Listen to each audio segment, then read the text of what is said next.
فرقے شروع سے چلے آ رہے ہیں نا, شیعہ اور سنی, ختم کرنا تو ممکن نہیں ہے. تو حضرت عیسیٰ علیہ السلام جب نازل ہوں گے تو تلوار کی زور سے تمام فرقوں کو ختم کر دیں گے.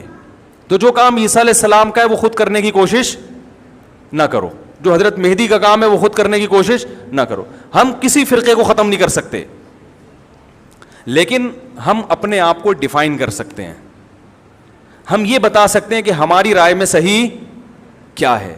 تو میرے بھائی, نبی صلی اللہ علیہ وسلم نے فرمایا 73 فرقوں میں سے ایک جنتی ہے, تو یا تو ادھر چلے جاؤ یا, بولتے کیوں نہیں, ابھی نہیں بول رہے تو پھر عمل کیسے کرو گے, یا تو پورے ادھر چلے جاؤ یا پورے ادھر آ جاؤ. مجھے خدا کی قسم اس پر کوئی اشکال نہیں ہوتا کہ شیعہ لوگ ماتم کیوں کر رہے ہیں, شیعہ لوگ یہ سب کچھ کیوں کر رہے ہیں, وہ جو ہے وہ مرثیے کیوں پڑھ رہے ہیں, مجھے اس پر اشکال نہیں ہوتا. ان کے دلائل ہوں گے ان کے پاس, ان کے علماء ان کو بتاتے ہیں. وہ کب کہتے ہیں کہ ہم سنی ہیں, وہ کب کہتے ہیں کہ ہم صحابہ کو حجت سمجھتے ہیں, ایک چیز کا انہوں نے دعویٰ ہی نہیں کیا تو ہم ان پر وہ کیوں تھوپیں ان کے سر پہ. لیکن میں آپ کی بات کر رہا ہوں, میں ان لوگوں کی بات کر رہا ہوں جو اپنے آپ کو سنی کہتے ہیں. تو بھائی پھر سنی ہو تو جو اہل سنت والجماعت کے جو چاروں مکاتب فکر ہیں, حنفی, مالکی, شافعی, حنبلی, اہل سنت کے ہیں نا, ان کی کتابوں میں کہیں بھی اس طرح کی کوئی چیز بولو بھائی نہیں ہے. ماتم کرنا اہل سنت کے ہاں جائز نہیں ہے. نبی صلی اللہ علیہ وسلم نے میت پر چیخ و پکار کرنے کو حرام قرار دیا ہے. نوحہ کو جو میت پہ رونا پیٹنا ہوتا ہے, گریبان چاک کرنا, اس عمل پر آپ صلی اللہ علیہ وسلم نے لعنت فرمائی ہے. صحیح بخاری صحیح مسلم کی حدیثیں ہیں. حضرت جعفر طیار رضی اللہ تعالی عنہ نبی کے سگے چچا زاد بھائی میدان جنگ میں شہید ہوئے, 4 بیویاں بیوہ ہوئی ہیں, چھوٹے چھوٹے بچے یتیم ہو گئے. آپ نے ان کی بیویوں کو زور سے رونے کی اجازت نہیں دی. اتنا غضبناک ہوئے, جب وہ باز نہیں آئے آپ نے فرمایا ان کے منہ پہ خاک پھینک دو. حالانکہ بیوہ ہوئی ہیں, قابل ترس ہیں, لیکن چیخ کے رونے کی اجازت, حالانکہ وہ تو اہل بیت میں سے تھے. حضرت جعفر طیار ظلمن شہید ہوئے تھے. ہماری نظر میں حضرت حسین رضی اللہ تعالی عنہ کا قتل کربلا میں یہ تاریخ کا بدترین ظلم, اس لیے بدترین ظلم کہ آپ غیر مسلموں کے ہاتھوں شہید نہیں ہوئے, بلکہ ان لوگوں کے ہاتھوں شہید ہوئے جو اپنے آپ کو مسلمان کہتے تھے, اور مسلمانوں کی قیادت اس وقت ان کے ہاتھ میں تھی, حکومت ان کے ہاتھ میں تھی. لیکن اس ظلم پہ اہل سنت والجماعت کے ہاں جو سنی ہیں, ان کے چاروں مکاتب فکر کے ہاں نہ رونے پیٹنے کی اجازت, نہ نوحہ کرنے کی اجازت, اور نہ میرے بھائی ماتم کرنے کی اجازت. تو جو کر رہا ہے ان کا فقہ ہے, ان کو فالو کرنے دیں, ان کی فیلڈ میں آپ ٹانگ نہ اڑائیں, ان سے جا کے بلا وجہ بحثیں نہ کریں. بولے بھائی ٹھیک ہے, دیکھو آج جو اتفاق پیدا کرنے کی کوشش کی جائے, میں بھی شیعہ سنی لڑائی کا ہرگز قائل نہیں ہوں, لیکن اتفاق کی ایسی کوشش کہ آپ کی پہچان ہی ختم ہو جائے, یہ اتفاق پائیدار نہیں ہوتا. اتفاق کا مطلب ہے لڑو مت, بس ایک دوسرے کا احترام کرو, معاملات ایک دوسرے سے صاف رکھو, ایک دوسرے کو گالی گلوچ مت دو, لڑو مت. اتنا اتفاق ہم بھی مانتے ہیں. ایک دفعہ مجھ سے کسی نے کہا کہ بھائی مسلمانوں میں اتحاد پیدا کرنے کے لیے ضروری ہے کہ ہم سب ایک دوسرے کے پیچھے نمازیں پڑھیں. سمجھ رہے ہیں, یعنی ہر فرقے کے پیچھے نمازیں پڑھیں. میں نے کہا یہ اتحاد کی یہ کوشش پائیدار نہیں ہے. اگر ایک آدمی کا خیال یہ ہے کہ یہ جو نماز پڑھ رہا ہے یہ میری تحقیق کے مطابق صحیح نہیں ہے, تو آپ اس کو زبردستی مجبور نہ کریں کہ وہ اس کے پیچھے نماز پڑھے. جیسے ہندو اور مسلمانوں میں اگر اتحاد پیدا کرنا ہو, میں ہندو مسلمانوں کی مثال شیعہ سنی پہ فٹ نہیں کر رہا, ایک خارجی مثال دے رہا ہوں بالکل. تو اس کا ایک طریقہ تو یہ ہے کہ بھائی لڑو نہیں آپس میں, وہ مندر جائے اور تم کہاں جاؤ, مسجد جاؤ.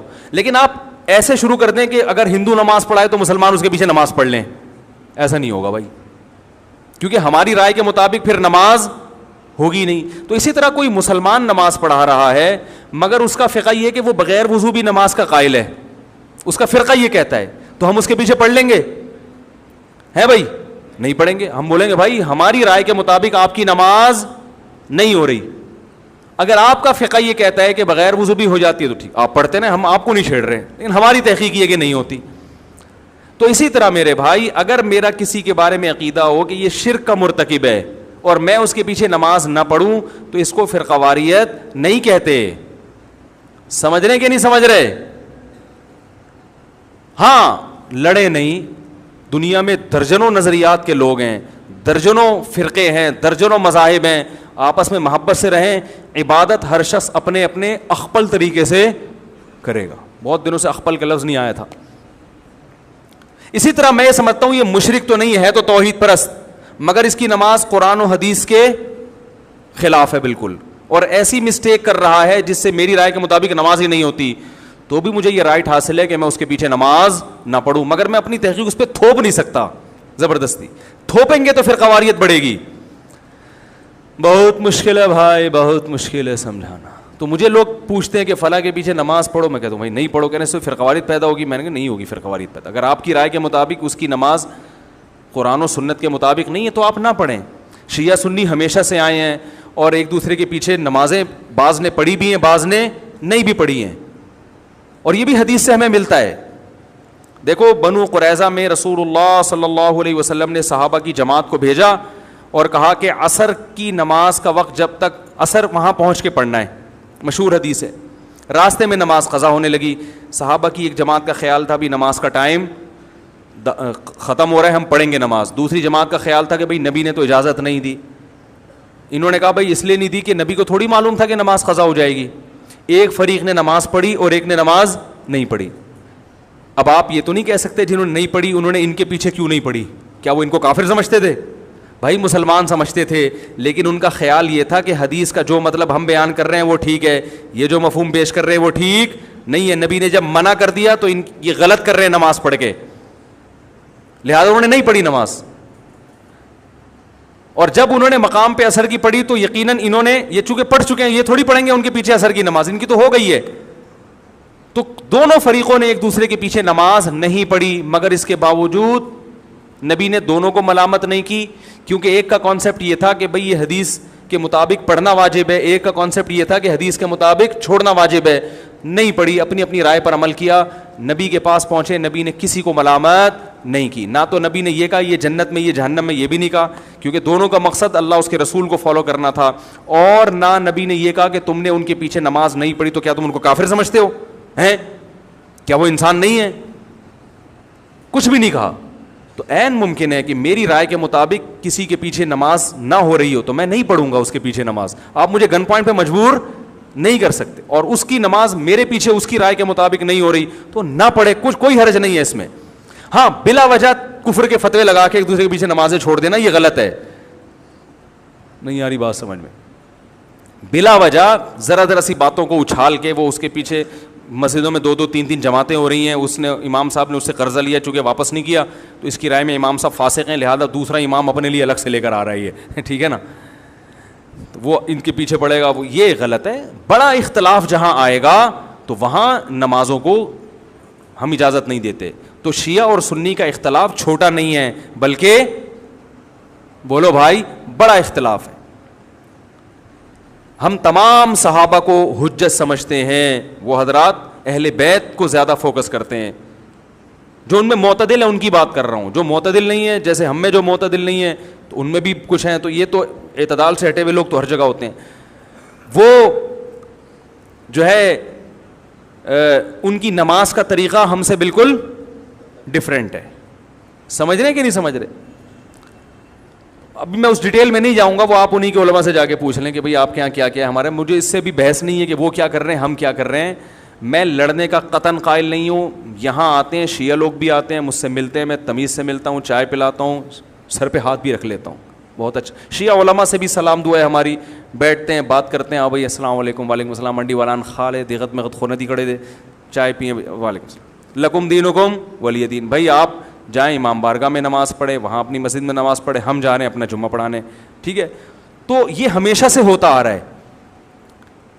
فرقواریت پھیلتی ہے جب آپ ایک دوسرے کے خلاف غلط زبان. شیعہ صحابہ کو کھلے عام گالیاں دے گا, کوئی دے گا تو فرقواریت پیدا بولو نا بھائی ہوگی. پھر سنیوں کے جذبات بھڑکیں گے, پھر مار کٹائی, دنگا مستی, یہ سب ہوگا. تو فرقواریت پہ کنٹرول کرنے کے لیے شیعہ علماء کی ذمہ داری ہے کہ وہ اپنی عوام کو ان صحابہ کو برا بھلا بولنے سے منع کریں جن سے محبت ہمارے ایمان کا جز ہے, جن کے لیے کٹنا مرنا ہم اپنے ایمان کا حصہ سمجھتے ہیں. اور اسی طرح میرے بھائی یہاں سے اگر ان کے کسی ایسے شخص پہ الزام لگائے جو اس الزام سے بری ہے, بعض الزامات ایسے شیعوں کی ایسی جماعت پہ لگا دیے جاتے ہیں جو اس سے بری ہوتے ہیں, سبھی کو ایک لاٹھی سے ہانکنا شروع کر دیا جائے. میں نے بھی شیعوں کا مطالعہ کیا ہے اور کچھ شیعہ لوگوں سے جب میں ملا ہوں تو مجھے ایک چیز کا اندازہ ہوا کہ سب شیعہ کے وہ نظریات نہیں ہوتے جو ہم پہلے سمجھا کرتے تھے, وہ سارے ایک جیسے نہیں ہوتے. ان میں بعض حضرات ایسے ہیں جو صحابہ کرام کو مانتے ہیں, امی عائشہ کو جنتی مانتے ہیں, ان کو زانی معاذ اللہ قرار نہیں دیتے. الحمد سے لے کے والناس تک والے قرآن ہی کو قرآن مانتے ہیں. ان میں کچھ لوگ ایسے ہیں, یہ مشاہدے پر مبنی حقیقت ہے. بعض لوگ کہتے ہیں اس کو کیا پتا, مشاہدے سے بڑی کوئی دلیل نہیں ہوتی, ٹھیک ہے نا. بعض لوگ کہتے ہیں توریہ کر رہا ہے. بھائی ہم ظاہر کے مکلف ہیں. کوئی شیعہ اگر زبان سے کہہ دے کہ میں ابو بکر کو مانتا ہوں, حضرت عمر کو مانتا ہوں, حضرت عثمان کو مانتا ہوں, تو شریعت نے ہمیں حکم دیا ہے زبان کا اعتبار کرو, اس کے باطن کو اللہ کے حوالے کر دو. تو اگر کوئی, لیکن پھر بھی میں کہوں کہ جو مانتے ہیں اس کے باوجود ہم ان کے مذہب سے متفق نہیں ہیں. میری جب جی ٹی وی پہ ٹاک ہوئی, بات چیت ہوئی شیعہ عالم کے ساتھ, تو میں نے پہلے یہ کہہ دیا کہ میں آپ کے مسلک کو ٹھیک نہیں سمجھتا.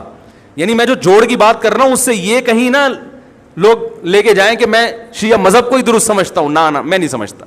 میں نے کہا جیسے آپ ہمارے مذہب کو درست نہیں سمجھتے, اس لیے کہ اگر میں آپ کے مذہب کو درست سمجھتا تو سوال پیدا پھر میں ہو کیوں نہیں آتا وہ, اور اگر آپ میرے مسلک کو درست سمجھتے ہیں تو سوال پیدا پھر آپ سنی بن کیوں نہیں گئے. بھائی جب ایک چیز کو میں درست سمجھ رہا ہوں تو مجھے چاہیے نا کہ میں ہو جاؤں وہ, لیکن مار دھاڑ والا طریقہ غلط ہے. اور ابھی جس چیز کو میں فوکس کر رہا ہوں وہ یہ ہے کہ میرے بھائی آپ لوگ اللہ کا واسطہ محرم میں مرثیے نہ لگائیں. ہر گاڑی میں کوئی نوحہ چل رہا ہے, کوئی شیعہ ہے تو ٹھیک ہے وہ کرے, سنیوں پہ یہ کام زیب نہیں دیتا, کیونکہ یہ منافقت ہے. پتہ ہی نہیں چل رہا آپ ادھر ہو یا آپ ادھر ہو, آپ کا مسلک کہیں نہیں پتا چل رہا. ہمیں ایک مسلک کو فالو کرو. ہمارے ہاں محرم منحوس مہینہ نہیں ہے, ہمارے ہاں محترم مہینہ ہے, مبارک مہینہ ہے. امہات المومنین میں سے بعض کی اس مہینے میں شادی ہوئی ہے. ہم شہادت کو نحوست نہیں سمجھتے. 10 محرم پہلے سے مبارک تھا, حضرت حسین کی شہادت کی وجہ سے اور مبارک بن گیا, منحوس نہیں بنا. شہادت مبارک عمل ہے, منحوس نہیں ہے. ہم اس مہینے میں کالے کپڑے نہیں پہنیں گے. ہم اس مہینے میں خوشیاں منانے کو جائز سمجھتے ہیں. لوگ کہتے ہیں ان کو حسین سے محبت نہیں ہے.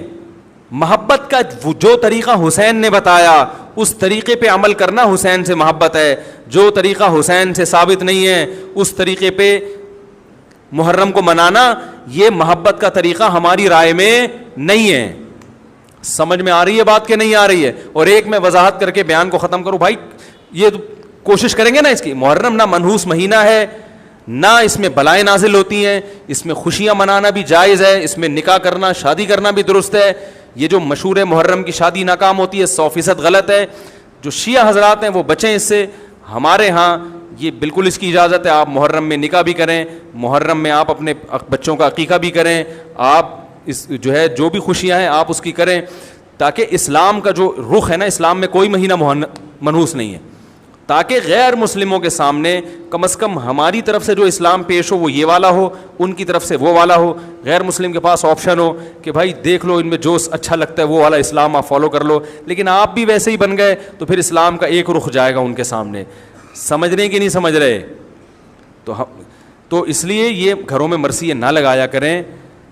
میتوں پہ نوحہ کرنا, غم منانا ہماری شریعت میں پسندیدہ 3 دن تک تعزیت ہے بس, اس کے بعد نہیں. اور عورت کے لیے شوہر کے مرنے پر 4 مہینے 10 دن عدت ہے.